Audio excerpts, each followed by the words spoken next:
Hello दोस्तों, हमारे channel में आपका स्वागत है। दोस्तों, 1970-80 का दशक, जब जापान एक तरफ विकास की ओर तेजी से बढ़ रहा था और वहीं दूसरी ओर जापान का कुछ भाग दहशत और खौफ के साए में जी रहा था। डर एक ऐसे चीज का जो है या नहीं कहना मुश्किल है। डर एक ऐसी खूबसूरत बला का जो दिखने में तो बहुत सुंदर थी, लेकिन उसके द्वारा दिए गए मौत बहुत खौफनाक हुआ करती थी। डर एक आत्मा का जो जापान के गलियों में अपने सवालों का जवाब तलाश रही थी। डर उसका जिसका नाम सुनकर जापान का बच्चा बच्चा कांप उठता था। उस डर का नाम था कोचिसाके ओन्ना।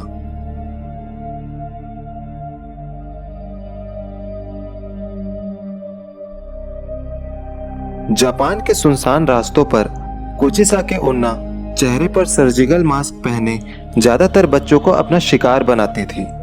उसका चेहरा एक मास्क से ढका होता था और वह बच्चों के पास आकर उनसे पूछती थी कि क्या मैं सुंदर दिखाई देती हूँ। सुनने में यह सवाल एक मामूली सा सवाल लगता है, लेकिन इस सवाल का जवाब शायद मुश्किल हो सकता है, क्योंकि इस सवाल का जवाब आपकी जान भी ले सकता है और बचा भी सकता है।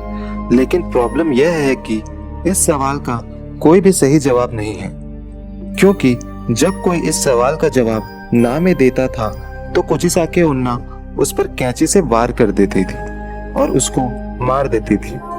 और अगर जवाब हाँ में दिया तो वह अपना सर्जिकल मास्क उतार देती थी और अपना बेहद डरावना और जख्मी चेहरा दिखा देती थी। उसका चेहरा दो हिस्सों में बटा होता था, मानो उसके चेहरे को किसी ने पूरी तरह से चीर दिया हो। कोचिसाके ओन्ना का डरावना चेहरा देखने के बाद अगर कोई उसके सवाल का जवाब ना में देता तो फिर वह उसे मार देती, और अगर जवाब हाँ होता तो कोचिसाके अपनी कैंची से जवाब देने वाले के चेहरे पर भी अपने जैसे घाव बना देती थी, जिससे बच्चों की मौत हो जाती थी। जापान में 1970 के पूरे दशक में इस खौफनाक बला की दहशत थी। दहशत इतनी कि लोग अपने बच्चों को घर से बाहर नहीं जाने देते थे, और तो और लोगों ने अपने बच्चों को स्कूल भेजना भी बंद कर दिया था। और कोचिसाके के शिकार बने बच्चों और कुछ अन्य लोगों की खबरों से वहां के अखबार भरे रहते थे। ऐसे बहुत सारे लोग थे जिन्होंने यह दावा तक किया कि उन्होंने कोचिसाके ओन्ना की इस आत्मा को देखा है। उन दिनों इस खतरनाक चलती फिरती मौत की दहशत इतनी ज्यादा बढ़ चुकी थी कि जापान सरकार को स्कूल के छात्रों को पुलिस प्रोटेक्शन देनी पड़ी ताकि बच्चे बेखौफ स्कूल आ जा सके। लेकिन फिर भी कोचिसाके ओन्ना ने बहुत से लोगों को अपना शिकार बनाया। पर वह ऐसा क्यों करती थी, आइए जाने।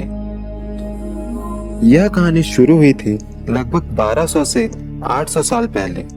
जापान के छोटे से गांव में एक बेहद खूबसूरत औरत रहती थी, जिसे अपनी खूबसूरती पर बहुत नाज था। वह अपने पति के साथ रहा करती थी, जो कि एक समुराई था। युद्ध के दौरान उसके पति को युद्ध में भाग लेने के लिए जाना पड़ा, और जब वह युद्ध से अपने घर वापस आया तो उसने अपनी खूबसूरत पत्नी को किसी गैर मर्द के साथ उसके घर पर देखा। यह देखकर वह समुराई बहुत ही ज्यादा गुस्सा हो गया और अपने तलवार के एक ही वार से अपनी बीवी को पूरी तरह घायल कर दिया। उस तलवार के वार से उस औरत का मुंह पूरी तरह से फट गया। अब कौन तुम्हें खूबसूरत कहेगा?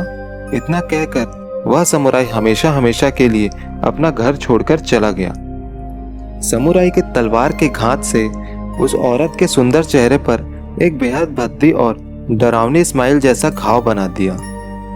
जब उस औरत ने अपने चेहरे का यह हाल देखा, तब उसे यह महसूस हुआ कि जिस खूबसूरती पर उसे नाज था, वह चेहरा अब बेहद डरावना दिखाई देता है। वह यह सदमा बर्दाश्त नहीं कर पाई और उसने अपने घर में रखी कैंची से अपनी जान ले ली। वह खूबसूरत औरत मर गई और सबको लगा कि कहानी खत्म हो गई। लेकिन लगभग 800 साल के बाद वह फिर से जाग गई और बन गई एक खौफनाक रहस्य, जिसे कहते हैं कोचिसाके ओन्ना।